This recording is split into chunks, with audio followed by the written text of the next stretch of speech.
Hola, soy Paula y estás escuchando Bien Merecido, un espacio en donde creemos que todos merecemos estar informados y sentirnos bien.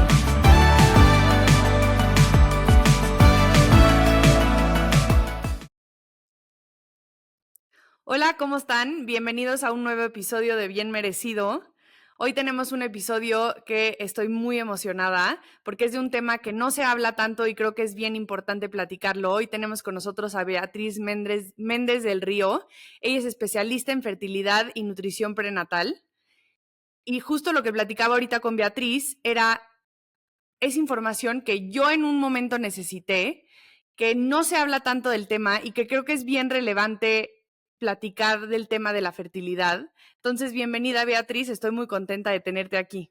Muchísimas gracias, Paula. La verdad que yo también me hizo mucha ilusión cuando me contactaste y bueno, uno de mis objetivos en esta vida, ¿no? Y de mi misión es divulgar sobre la fertilidad y más sobre la fertilidad que la infertilidad para darnos cuenta de que bueno, que la Total. fertilidad es algo que se trabaja, ¿no? Entonces, bueno, muchísimas gracias porque aparte de esta plataforma me encanta pues para poder divulgar y quitar un poco ese ruido que hablábamos antes que hay alrededor de todo el concepto de infertilidad, nutrición, alimentación, influye, no influye, qué hago, qué no hago. Así que nada, gracias a ti por darnos esta oportunidad. Feliz de la vida. Y justo antes de empezar a grabar, Beatriz y yo platicábamos de que se platica mucho de cómo no embarazarse, qué podemos hacer para evitarlo, los métodos anticonceptivos, etcétera. Pero ya en el momento en el que nos queremos embarazar, no hay tanta información y no es tan fácil como parece. Entonces, me encantaría empezar como por esa parte y dentro de la nutrición, el estilo de vida, ¿qué rol tienen estos factores en la fertilidad? Vale, pues sí, efectivamente, muchísimo. Tiene mucho que ver, pero quizá dando un paso atrás y partiendo de la base que decías tú, ¿no? De no tenemos tanta información de cómo realmente quedarnos embarazadas, o sea, pues el proceso lo conocemos todos, pero pues muchas veces esa información llega de amigas, de primas, conocidas, amigos de hermanos, hermanos, pues bueno, pues de la información que a lo mejor nunca te sentaste con tu mamá a tener esa conversación, ¿no? Entonces, cuando llega el momento de quedarte embarazada, hay muchas dudas.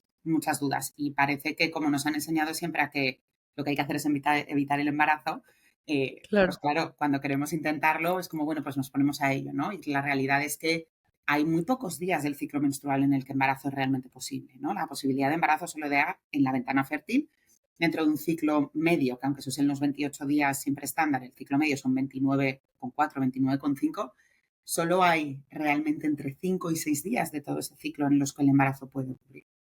Entonces, muchas veces la frustración también llega porque las parejas intentan quedarse embarazadas manteniendo relaciones sexuales durante momentos del ciclo en el que el embarazo no puede ocurrir. Entonces, pasan los meses, los test son negativos, la regla baja, hay mucha frustración, hay mucha tristeza, parece que el Claro. embarazo no llega nunca y realmente tampoco ha habido tantos intentos de forma consciente simplemente porque no saben que hay una ventana fértil y que esa ventana fértil es limitada, ¿no? Entonces yo creo que mucho antes de la nutrición, que por supuesto es importante y yo, pues bueno, soy terapeuta nutricional, con lo cual no le voy a quitar la importancia que tiene, pero la nutrición no sirve de nada si no sabes identificar cuál es tu Claro. ventana fértil. Entonces, para mí el paso número uno, antes de nada, y es lo que yo hablo con todas mis pacientes, es, bueno, vamos a ver, ¿cómo es tu ciclo menstrual? ¿Conoces tu ciclo menstrual? ¿Conoces cuándo es tu ventana fértil? ¿Cuánto dura? ¿Cuándo comienza? ¿Cuándo se cierra? ¿Estás manteniendo relaciones de manera consciente en esos días fértiles? Porque si la probabilidad de embarazo antes de los 35 por cada ciclo es de un 20% manteniendo relaciones en esa ventana fértil, claro, si no las mantienes en ventana fértil, pues obviamente Claro. ya no solo se reducen, sino que se eliminan, ¿no? Entonces, antes que nada, conocer el ciclo menstrual, saber que el ciclo menstrual de la mujer tiene una serie de fases y que tiene una ventana fértil que debemos saber identificar y para eso hay marcadores, ¿no? Biomarcadores, está el moco cervical, está la temperatura basal, está la posición del cervix. Entonces, siempre saber que el ciclo menstrual y para que ocurra el embarazo solo puede ocurrir cuando mantenemos relaciones en ventana fértil. Y ya una vez tenemos identificado eso, ya podemos centrarnos en todo lo demás, ¿no? Claro. De cara a la pregunta que me decías antes de la nutrición, ¿no? Estilo de vida, nutrición, ¿cómo impacta? Y la realidad es que impacta en todo, desde el principio hasta el final. Impacta en la preconcepción, es decir, en la fertilidad, en cómo quedarte embarazada, pero va a impactar en la calidad de ese embarazo, va a impactar en la salud del bebé cuando está dentro de la mamá, va a impactar en la salud del bebé cuando nazca y va a impactar en la salud del bebé cuando sea persona adulta. Con lo cual la nutrición impacta en todo el proceso, preconcepción, embarazo y posembarazo o edad adulta ya del bebé. Entonces, ¿por qué impacta? Porque al final la nutrición, siempre pensamos un poco en ir al nutriólogo, en ir al nutricionista, en ir al terapeuta nutricional, al dietista, pues cuando queremos perder peso, ¿no? O sea, siempre se ha relacionado un poco con un tema más de Claro. peso. De quiero bajar de peso, entonces voy a que me pongan una dieta. Quiero ganar peso, que también a veces ocurre, pues voy a que me ponga una dieta. Tengo a lo mejor un problema, una patología digestiva, voy a que me pongan un patrón de alimentación. Pero la realidad es que todas las células del cuerpo, absolutamente todas, necesitan nutrientes para vivir. En el caso de la mujer, el óvulo es la célula más grande del cuerpo de la mujer, por lo cual los requerimientos nutricionales son importantes. El ciclo menstrual en sí, que ya te digo, dura una media de unos 29 días y pico, es energéticamente muy caro y nutricionalmente muy caro. Entonces, la nutrición importa muchísimo. Importa no solo desde el punto de suficiencia, de, oye, necesitamos que la mujer coma lo suficiente, sino también de la suficiencia nutricional. Necesitamos que tenga suficientes Claro. nutrientes para que ese ciclo menstrual funcione de manera óptima y para que ese embarazo se vea favorecido. Y en el caso del hombre ocurre lo mismo. El espermatozoide no es la célula más grande de la mujer, o sea, del hombre, perdonadme, pero sin embargo tienen millones, ¿no? O sea, nosotros tenemos un óvulo, ellos tienen millones de espermatozoides. Y es tremendamente importante, porque igualmente esos espermatozoides tardan en formarse más o menos 2 meses y medio, unos 72 días, 74 días, y son nutriente dependientes. O sea, ese proceso de formación espermática es nutriente dependiente. Entonces, es súper, súper importante de principio a fin. Y además ahora ya sabemos, y está demostrado, y tenemos estudios que nos dicen que la salud del papá influye en la salud, no solo del embarazo, sino también del bebé, ¿no? Entonces, no solo es la mujer, también es el hombre. Hay que cuidarse y hay que saber qué es lo que comemos de cara a buscar ese embarazo, es muy importante. Eso que mencionas de la nutrición del hombre también era una de las preguntas que yo tenía, porque se habla mucho de cómo come la mujer antes de embarazarse, durante el embarazo, todo, pero se habla poco como del rol que tiene el hombre Mm. dentro de este proceso, ¿no? Entonces creo que también es bien importante como platicarlo. Y me encantaría que nos platicaras si una persona está buscando embarazo, ¿qué es lo primero que se tiene que fijar en su nutrición, tanto la mujer como el hombre? ¿Y en qué te centrarías tú para empezar? Vale. A ver, bueno, lo primero, ciclo menstrual. La alimentación y el ciclo menstrual están súper relacionadas, ¿no? Entonces, si la mujer tiene un ciclo menstrual regulado, es decir, tiene la regla cada X días, que no necesariamente tiene que ser ni 28 ni 29, podemos variar un poco y seguir siendo regulares, tiene una ovulación regular, tiene una fase lútea, que es la segunda fase del ciclo, la que ocurre post-ovulación, óptima, es decir, tanto en duración como en elevación de temperatura, si no tiene síntomas premenstruales, si no tiene sangrados abundantes, es decir, si todo entra dentro de la normalidad. Entonces ahí sí que nos centramos en qué tenemos que maximizar o qué componentes realmente necesitaría esta mujer para establecer una dieta, lo que llaman profertilidad, es decir, para apoyar su fertilidad. ¿Por qué hablo de ciclo menstrual? Porque la mujer está hecha y diseñada a través de su ciclo menstrual para poder concebir todos los meses. Es decir, todos los ciclos, todos los meses es una nueva oportunidad para que ese embarazo pueda ocurrir. Y claro, solo va a ocurrir si el ciclo menstrual ocurre de manera óptima. Y como te digo, ese proceso es Claro. nutriente dependiente. Cuando nos encontramos con problemas en el ciclo menstrual, pues obviamente tenemos que ir a mirar qué está pasando, ¿no? Pero si el ciclo menstrual está funcionando de manera óptima, lo que hacemos es hacer un análisis de la dieta de la mujer. ¿Qué estás comiendo, no?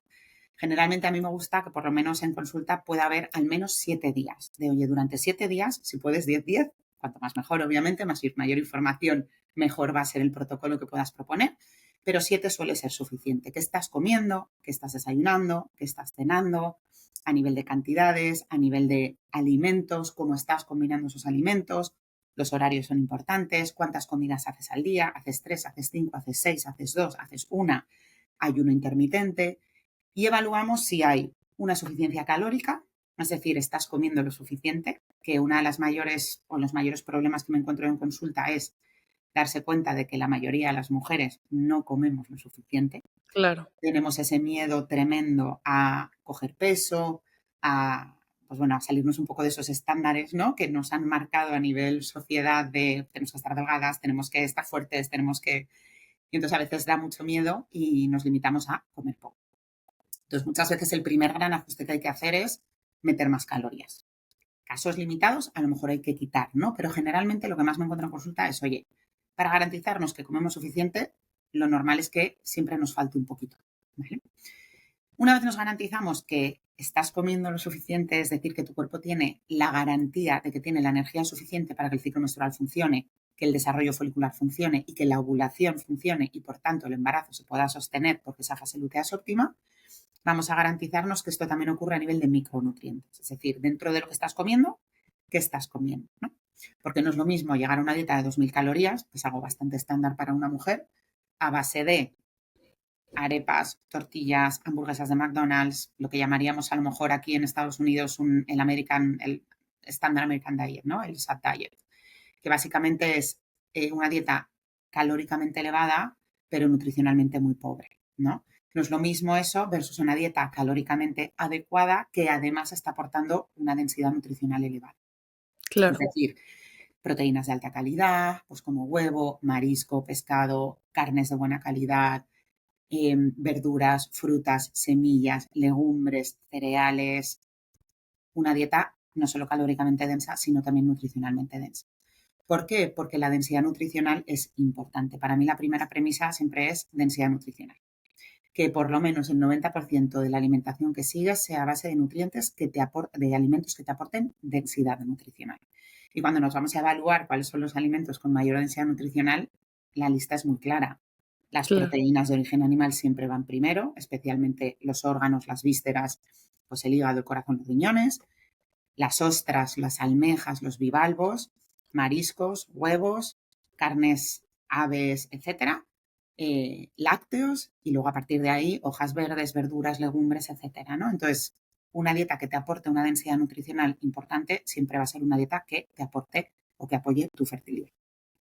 Aparte, el cuerpo tiene una manera muy inteligente de alocar recursos o de asignar recursos y el ciclo menstrual, como no es esencial para nuestra supervivencia inmediata, es esencial para la supervivencia de la especie, pero no para la nuestra como Claro. seres humanos, es lo primero que el cuerpo va a despriorizar. Si te falta energía, el ciclo menstrual se va a quedar sin ella, es lo primero. Si te faltan nutrientes, el ciclo menstrual no los va a recibir porque siempre los va a derivar a todos aquellos procesos fisiológicos que sean esenciales para que la mujer sobreviva. Entonces, claro, el ciclo menstrual pues tiene la mala suerte de que es como el hermano pequeño olvidado, el que solo recibe, ¿sabes? Pues el que hereda la ropa, el que no le Claro, compran 100%. nada, el que le queda un poco pues los retales de lo que los demás no han querido, ¿no? Es un poquito, pues eso. Y también un poquito, yo le digo, el hijo pequeño, el hermano pequeño, porque también es un poquito caprichoso, ¿no? No le funciona todo, no le vale todo, todo tiene que estar como Claro. perfecto, todo tiene que funcionar bien para que se sienta seguro y entonces pueda funcionar de manera óptima. Entonces, la nutrición es muy importante desde los dos puntos de vista, energéticamente y nutricionalmente. Entonces, nada más para ver si me quedó claro, las proteínas, Ujú, la proteína animal es súper importante, las semillas, las frutas, las verduras, las leguminosas, eso es exacto, lo que en lo que tiene que consistir más o menos el 90% de tu dieta. exacto. Ujú. Cuando Yo nosotros me hacemos... acuerdo Perdona, dime, perdona, que te he cortado. que algo que yo en su momento investigué mucho era que las grasas eran muy positivas para el tema de la fertilidad. Entonces, todo tipo de nueces, salmón, sardinas, etcétera. ¿Es verdad? Completamente. Si tuviésemos que poner algún grupo de alimentos por encima de otros, o sea, como potencialmente sustancialmente mayor, para mí la grasa y la proteína son fundamentales. Ok. La grasa tiene el componente esencial en la fertilidad de que necesitamos grasa para poder construir hormonas sexuales. Nuestras hormonas sexuales es estrógeno, es progesterona, son hormonas que necesitan colesterol, son hormonas que necesitan grasa. Si no tenemos sustrato, no podemos construirlas de manera óptima. De hecho, las dietas bajas en grasa, que estaban muy de moda en los 70, los 80, incluso en los 90, son dietas que a la mujer les han hecho muchísimo daño, muchísimo daño. Las mujeres cuando entran en un déficit de grasa, eh, lo primero que sufre es el ciclo menstrual, absolutamente lo Sí, primero. claro. Entonces las grasas son esenciales. Lo que yo sí que me encuentro es que en el momento en el que la mujer aprende a que los productos desnatados no son buenos, Es decir, empieza a incorporar leche entera, empieza a incorporar mantequilla, empieza a incorporar, en vez de una margarina, que es una grasa hidrogenada, empieza a incorporar pues yogures, por ejemplo, o quesos, y todos son enteros, es decir, no de base de producto desnatado. En realidad, una alimentación en la que el 40%, 45%, incluso a veces 50%, que en el embarazo nos metemos en una alimentación un poquito más elevada en grasa, tampoco es tan sumamente difícil. Porque si Claro, cocinamos ya con aceite de oliva o con aceite de aguacate, si incluimos los lácteos, si incluimos las semillas y los frutos secos, si incluimos proteínas de carácter, o sea, de origen animal, intentamos centrarnos un poquito a lo mejor en esa búsqueda de embarazo y en embarazo, en cortes que sean un poquito más grasos, ¿no? Pues a lo mejor prioricemos más los pescados grasos versus a lo mejor un pescado que tenga menos grasa, ¿no? Pues nos va a gustar más un salmón, una sardina, una lubina, un bonito versus a lo mejor pues una merluza o un lenguado, que no significa que no los podamos comer, pero vamos a priorizar estos alimentos más ricos en grasa.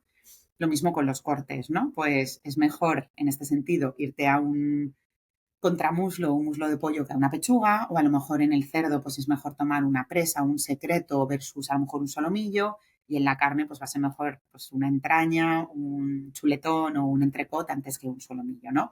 O cortes a lo mejor con mayor tejido conectivo, o pues, ¿cómo se llaman claro. estas? Las carrilleras, o el morcillo, o a lo mejor pues cortes que tengan a lo mejor un poquito más de colágeno y un poquito más de grasita también a la vez, ¿no? Pero en el momento en el que ajustas eso, si somos capaces de comer nueces, semillas, si somos capaces de comer estas carnes, estos pescados, huevos, si cocinamos con aceite de oliva, incluimos los lácteos, en realidad es relativamente sencillo tener una dieta óptima en grasas. Totalmente. Yo tenía como la idea de, no sé, los lácteos inflaman. Siento que hay como mucho temor alrededor de los lácteos, ¿no? Y en el momento que me embaracé, bueno, o sea, de que desayuna queso, échate yogurt griego, o sea, como que le empezaron a dar mucha prioridad, la nutrióloga con el que me acompañó durante mi embarazo, le daba mucha prioridad a los lácteos y como que ese concepto se me cambió totalmente. Yo que le tenía, no quiero decir miedo, porque no tampoco, Mm. pero respeto y no los incluía tanto en mi dieta, ahora forman parte de todos los Sí, días. completamente. Y de tu bebé probablemente, ahora porque tiene solo 3 meses, pero cuando vaya creciendo Sí, lo vas a ver, los lácteos son fundamentales. A ver, hay mucho mito. El caso del lácteo no lo voy a llamar mito, ¿vale? Porque es verdad que hay base científica que dice que a ciertas personas pues el lácteo no le puede sentar bien, o bien por la parte de la caseína, que ahí podemos, bueno, salvaguardar a lo mejor, intentar irnos a una búfala o intentar irnos a lo mejor a una oveja, una cabra, ¿no? Pues bueno, a betacaseínas un poquito menos inflamatorias para esas personas. Y en el caso de la lactosa, pues bueno, pues productos más curados, más fermentados, porque hay menor contenido de lactosa, incluso en muchos de ellos, como por ejemplo el queso parmesano, son quesos que ya claro. ni siquiera contienen lactosa, ¿no? Pero no hay un alimento que puedas comparar uno a uno que vaya a obtener los beneficios que tienes con un producto lácteo, ¿no? A mí cuando una mujer embarazada, una mujer en búsqueda que no tiene ninguna patología y que no tiene ninguna intolerancia y simplemente ha retirado el lácteo, pues por miedo, ¿no? Porque se lo han dicho, porque, pues bueno, porque hay pues mucha gente que dice que el lácteo es malo, ¿no? Entonces, pues bueno, es complicado a veces también saber a quién haces caso y qué consejo sigues. Cuando lo metemos, claro, es que metes mucha densidad nutricional. Y siempre es Claro. en embarazo y en búsqueda de embarazo, la densidad nutricional tiene que primar ante todo.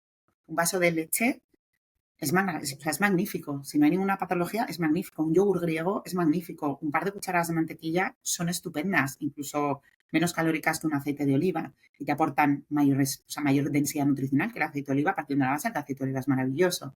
Em, Le tenemos mucho miedo, pero no hay comparativamente ningún alimento a nivel de densidad nutricional. No lo puedo sustituir por una bebida vegetal, no lo puedo Claro, sustituir por una soja, no lo puedo sustituir por una almendra, partiendo de la base de que estas bebidas se hacen con 75%, 80% agua y el resto, pues la baya o el fruto seco que vais a utilizar, con lo cual te estás bebiendo un agua con un poquito de nuez, con un poquito de soja, con un poquito de algo que tampoco te aporta sustancialmente nada. Es mejor que te tomes un puñado de nueces en una tarde con una fruta. totalmente.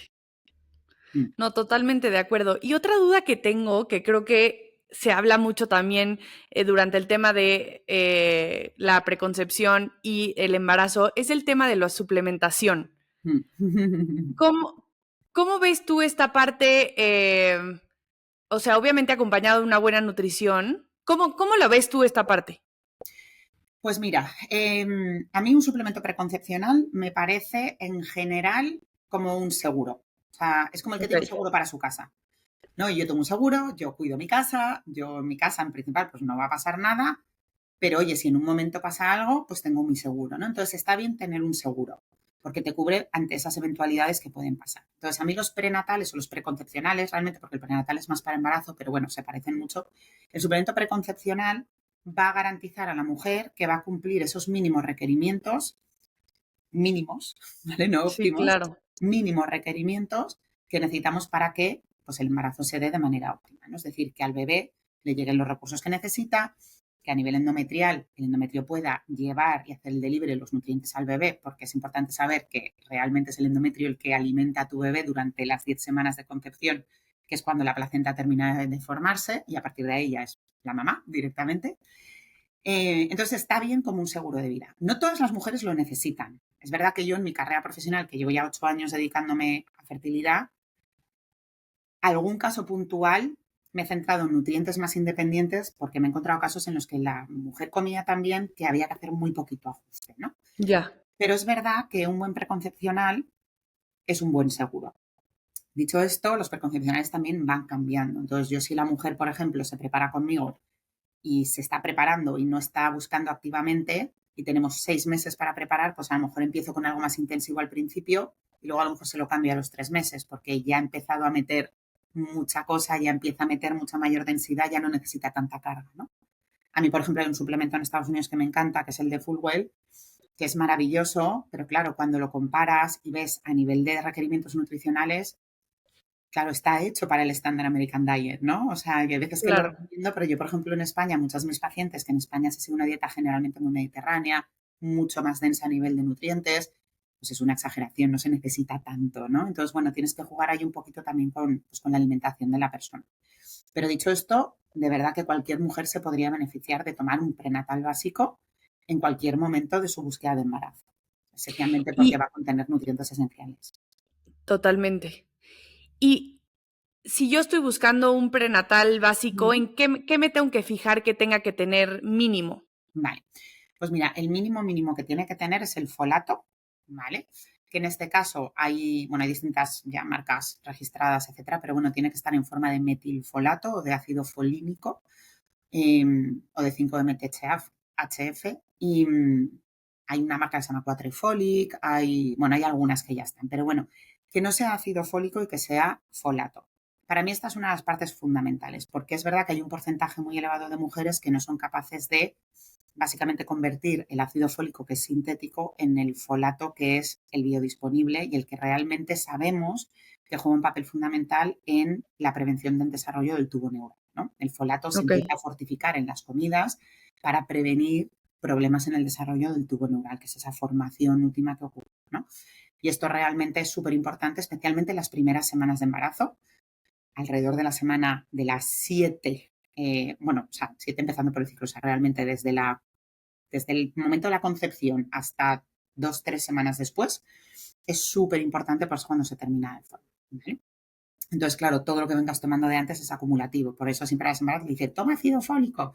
Fundamental, ¿no? Un buen prenatal va a tener folato. Dicho esto, no todo el mundo tiene esta mutación, entonces hay gente que funciona perfectamente con ácido fólico, ¿eh? Pero bueno, si no encuentras Perfecto. folato, la otra forma es el ácido folínico, que de hecho, pues bueno, también es una opción muy, muy, muy razonable y a mí empieza a gustarme más incluso a veces que el folato.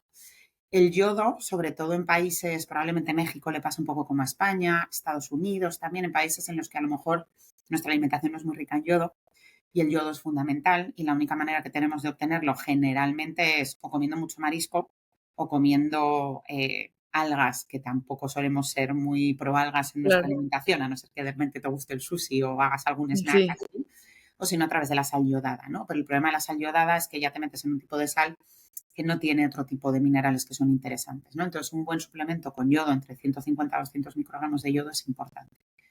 Y a mí me gusta siempre que tenga vitaminas del grupo B y un poquito de colina, que son nutrientes que juegan en sinergia con el folato en la prevención de problemas en el desarrollo del tubo neural y en la formación cerebral. Si además ese prenatal tiene DHA, fenomenal, pero siempre podemos dar el omega 3 por fuera. Entonces, eso sería un poquito en lo que yo me fijaría. Hay veces que van a venir con muchas más cosas, hay veces que tienen, pues bueno, calcio, que tienen otro tipo de minerales, tienen zinc, tienen manganeso, tienen algo de magnesio, tienen antioxidantes. Pero bueno, fundamental que tengan esos dos nutrientes y mientras tengan esos dos, fenomenal. Y cuanto más vaya sumando, pues, pero hay que entender que los prenatales súper, súper, súper completos a veces no son los ideales, porque sobre todo cuando tienen mucho contenido de minerales, porque los minerales actúan algunos en sinergia, pero algunos son antagonistas. Entonces, algunos Claro. compiten en absorción. Por ejemplo, pues los prenatales deberían llevar o calcio o hierro, pero idealmente no los dos juntos, porque alguno de los dos no lo vas a absorber. Generalmente el hierro. ¿Vale? Entonces, bueno, hay ya ciertos caveats y ciertas cositas que hay que mirar. En general eso. ¿Y qué tanto antes de embarazarte tienes que empezar con esta suplementación o con esta alimentación alta en nutrientes? Más o menos antes, ¿cuánto tiempo antes se tiene que empezar? Pues a ver, partiendo de la base de un ciclo menstrual, como hemos dicho, normal, ¿vale? Sí, Normal, normal de verdad, o sea, no normal lo que hemos normalizado, sino normal de verdad, sin incidencias, etcétera. Entre 3 y 6 meses sería ideal. okey. ¿Vale? 3 meses es el mínimo, porque al final el proceso de desarrollo del óvulo son unos 90 días, es un poquito más, pero esos 90 días últimos es en los que sabemos que tenemos mucha incidencia. Es decir, que el óvulo en el que vaya a ocurrir el embarazo 3 meses a partir de ahora, o en el que queramos que ocurra el embarazo, 3 meses a partir de ahora va a ser resultado de todo lo que vayamos haciendo 3 meses antes, ¿no? Entonces, mínimo 3 meses, idealmente 6.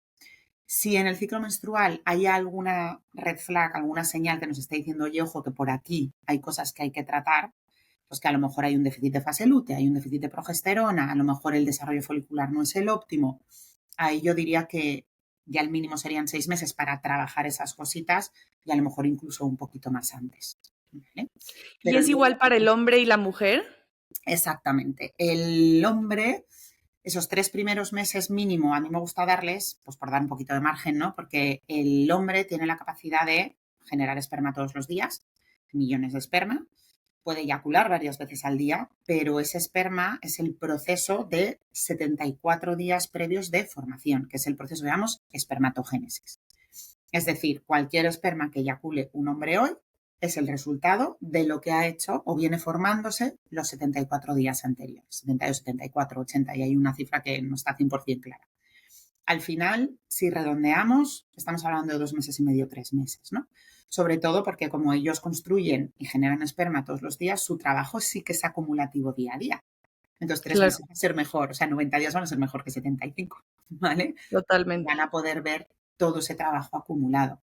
Las mujeres, pues no, las mujeres tenemos 3 meses y luego vamos de ciclo en ciclo en ciclo, ¿no? Entonces, ese ciclo, pues no es como los hombres que es diario, sino que son Claro. cada 28, 29, 30 días.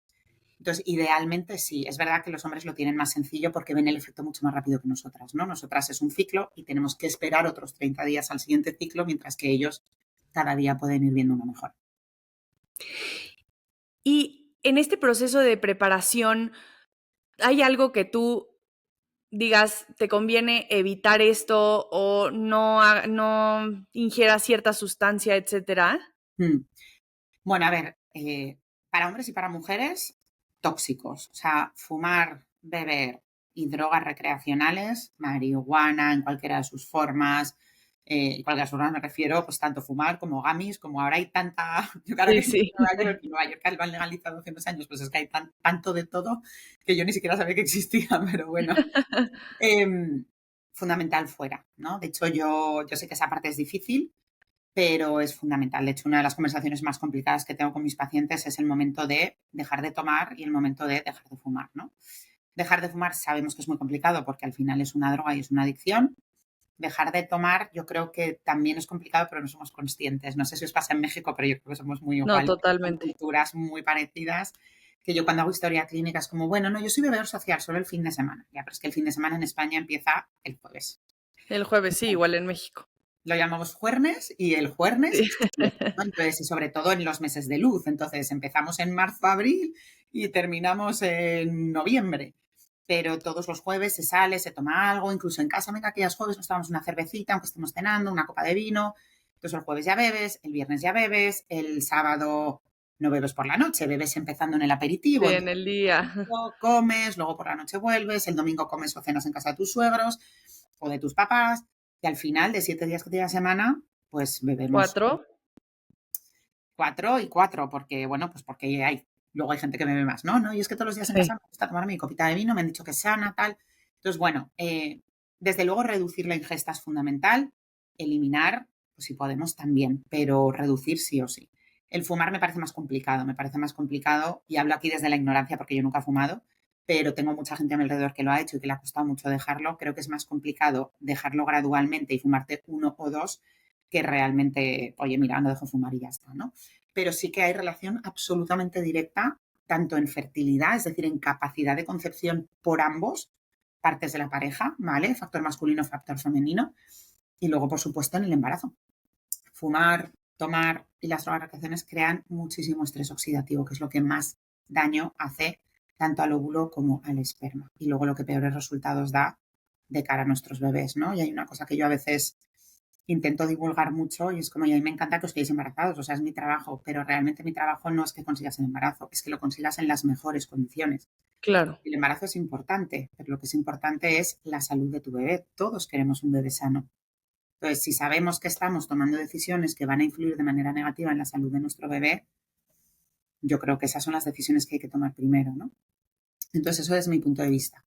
Y luego tóxicos, o sea, para mí los tóxicos a todos los niveles, tóxicos medioambientales, todas las fragancias, pues no sé, típico de entras en una casa y qué bien huele, qué rico huele, y te das cuenta que son fragancias de flus flus o de palitos de olor que no son aceites esenciales, o vas a un baño y tienes el típico Airwick de por si vas al sí, baño sí, para que no huela, o te metes en un taxi y uff, o sea, no soporto ese olor de a pino fresco que es súper sintético. sí, Ese tipo de cosas son importantes, ¿no? Las rutinas de belleza, a qué estamos expuestos, pues no es lo mismo estar expuesto en un ambiente, pues no sé, un trabajo de oficina en el que no se ventila que una persona que trabaja a lo mejor en una peluquería y está expuesta continuamente a, pues, a vapores, a gases, o en una obra, en una construcción, en un taller mecánico, restaurando cuadros. Yo tuve un restaurador de cuadros una vez y su esperma era, pobrecito, un desastre, ¿no?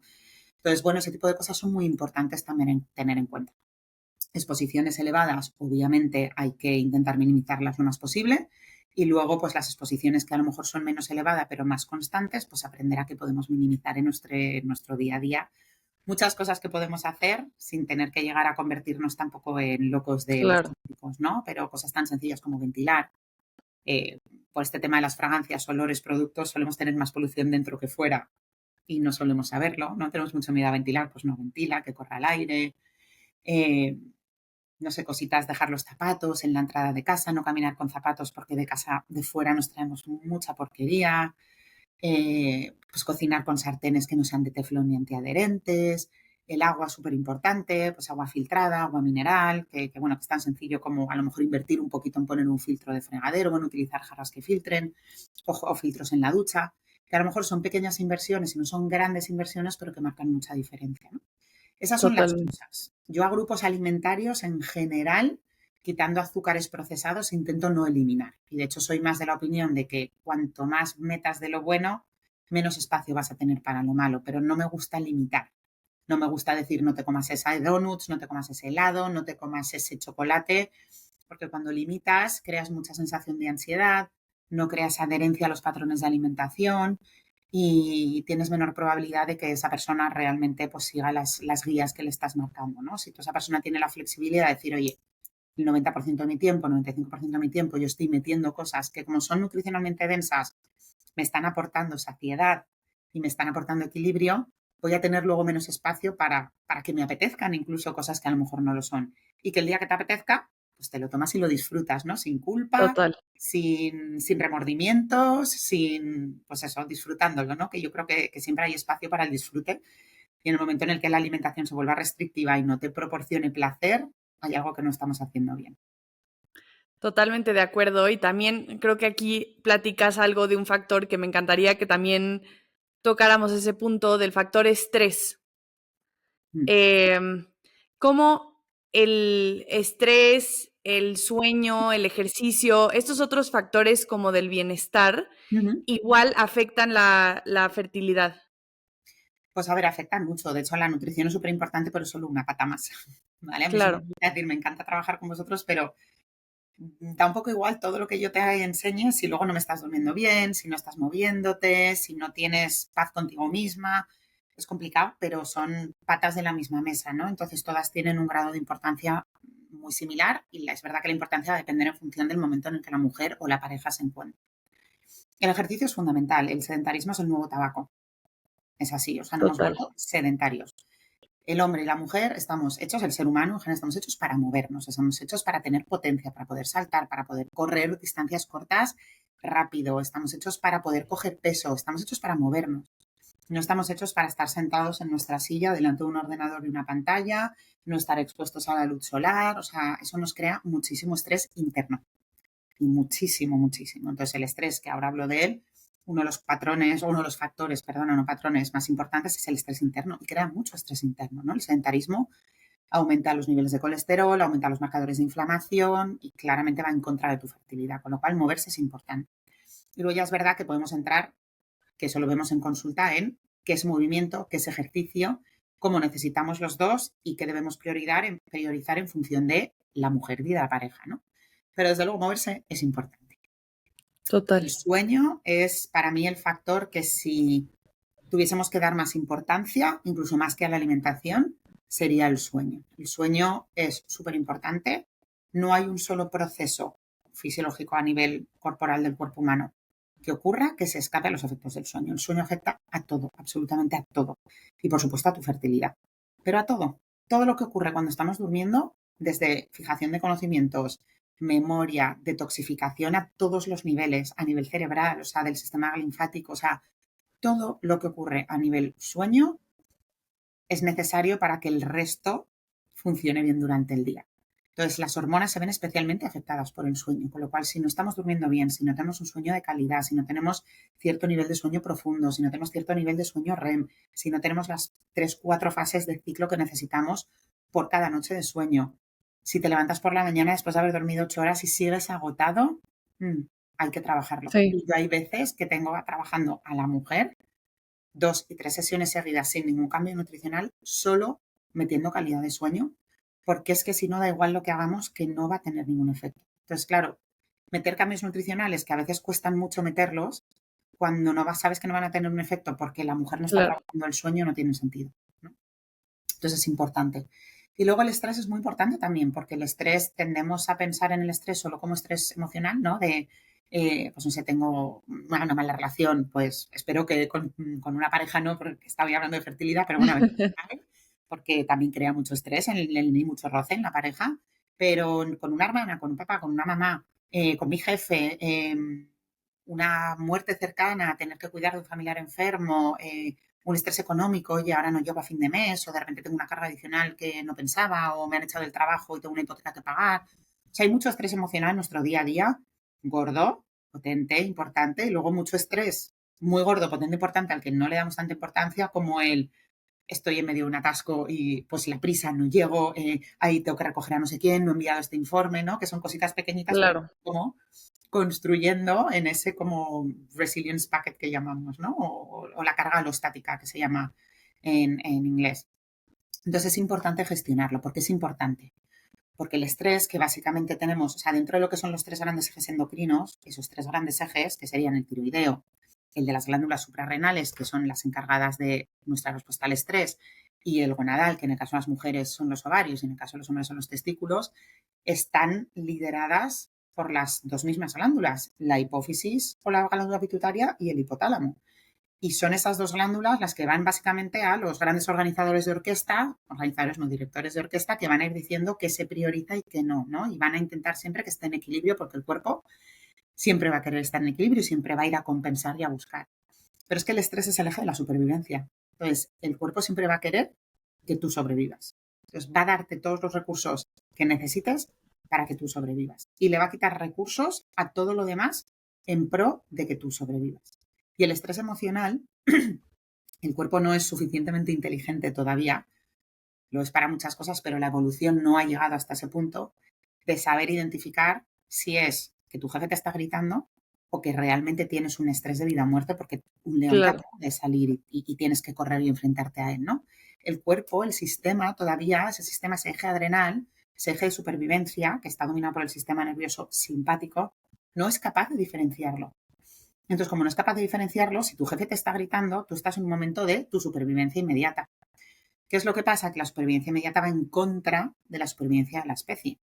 Por eso el totalmente. cortisol pelea a nivel de receptores celulares con la progesterona, ¿no? La progesterona es la hormona de la progestación, la de vamos a procrear, vamos a que la especie sobreviva, ¿no? Y es la supervivencia de la especie, y el cortisol al contrario, es como te va a quitar recursos a la progesterona, porque ahora mismo no es necesario, porque no es seguro para ti, ¿no? Entonces el estrés tendemos a minimizarlo mucho y tendemos a decir, pues la típica frase de cuando te relajes te quedarás, que es el gran mito, pero Sí, sí. el estrés sí, el estrés claro que afecta, por supuesto que afecta, ¿no? El mayor problema de fertilidad generalmente es la falta de progesterona, no fases lúteas deficientes, no ser capaces de sostener una progesterona suficiente para que el embarazo se dé o para que el embarazo se sostenga. Y el contribuyente número uno es el estrés. Siempre estrés energético, estrés nutricional, estrés emocional, pero siempre el estrés. Porque da igual de qué forma venga, que siempre va a elevar tu cortisol y siempre va a ir en pro de tu progesterona. Entonces es muy importante el estrés. Uf, me parece importantísimo como tocar también estos puntos, porque como dicen, siempre que nos vamos a ir de viaje, siempre que vamos a entrar a hacer algo nuevo, nos preparamos, pero luego tal vez para lo más importante que es el embarazo, no nos preparamos lo suficiente. Entonces creo que todos estos pilares son importantísimos. Beatriz, estoy feliz, o sea, he aprendido muchísimo y esta información le va a servir a muchísima gente. Si alguien nos está escuchando que está buscando embarazo, ¿con qué te gustaría que se quedara? Con la preconcepción. Para mí el periodo de preconcepción es súper importante, es decir, la preparación. Si quieres buscar embarazos y sabes que vas a querer ser mamá en el futuro, prepárate. O sea, ese momento de preparación es súper importante. Hay una cosa con la que quiero terminar para que la gente que esté pensando en quedarse embarazada haga también ese clic en la cabeza, y es que cuando la mujer se queda embarazada, hasta que la placenta no está completamente formada, que es a partir de la semana 10, 9, 10, va a ser el endometrio el encargado de nutrir hasta que esa placenta esté formada. Y son las semanas más importantes. No le llamamos feto hasta la semana 10 que está formado. Sigue siendo el proceso de embriogénesis, o sea, es un proceso embriológico. El embrión se está diferenciando. Es el momento en el que se diferencian los tejidos, se diferencian los órganos, se diferencian los músculos, se diferencian los huesos. Tu bebé se está formando. Ese periodo, que es tremendamente nutriente dependiente, va a depender de tus reservas nutricionales que hayas construido los 3 meses anteriores. Con lo cual nos preocupamos muchas veces de que estoy perdiendo peso en el embarazo, esas primeras semanas, las náuseas, no puedo. Tranquila, si llevas una buena alimentación previa, va a ser fundamental. Entonces, muchas veces empezamos a cuidarnos cuando nos quedamos embarazadas. Ojo, Claro. súper importante de cara a esa diferenciación celular que va a ocurrir en ese periodo tan importante en el que tu bebé pasa de ser embrión a ser feto y a poder llamarlo bebé, va a depender de todas tus reservas nutricionales, va a depender de lo que hayas hecho esos meses anteriores. Con lo cual es tremendamente importante. Si estás pensando en ser mamá en los meses siguientes, plantéate que mínimo esos 3 meses hay que trabajarlos antes para que cuando el embarazo se dé, que ojalá se dé prontito en el momento que intentáis, que os ponéis a ello, que en el momento en el que se dé, tengas esa garantía de que ese proceso va a ocurrir de manera óptima. Uf, aprendí muchísimo. De verdad me encantó platicar contigo, Beatriz. Creo que esta información, te digo, es súper útil. Creo que le va a servir a muchísima gente y gracias por estar platicando sobre esto que creo que es importantísimo. Muchísimas gracias por haber venido. Muchísimas gracias a ti, Paula, me ha encantado, y de verdad espero que la gente que quiera quedarse embarazada se quede con estos mensajes y bueno, empiece a implementarlos en el momento en el que pueda, desde luego. Muchas gracias. Muchísimas gracias. ¿Dónde te pueden encontrar? Pues me pueden encontrar en Instagram bajo el nombre Beatriz-Fertility Nutrition, y luego tengo la página web, que es mi nombre, Beatriz Méndez del Río, en el que tengo todos los programas estipulados. Yo paso consulta privada, 1 a 1, o de pareja, me refiero, pero de 1 a 1.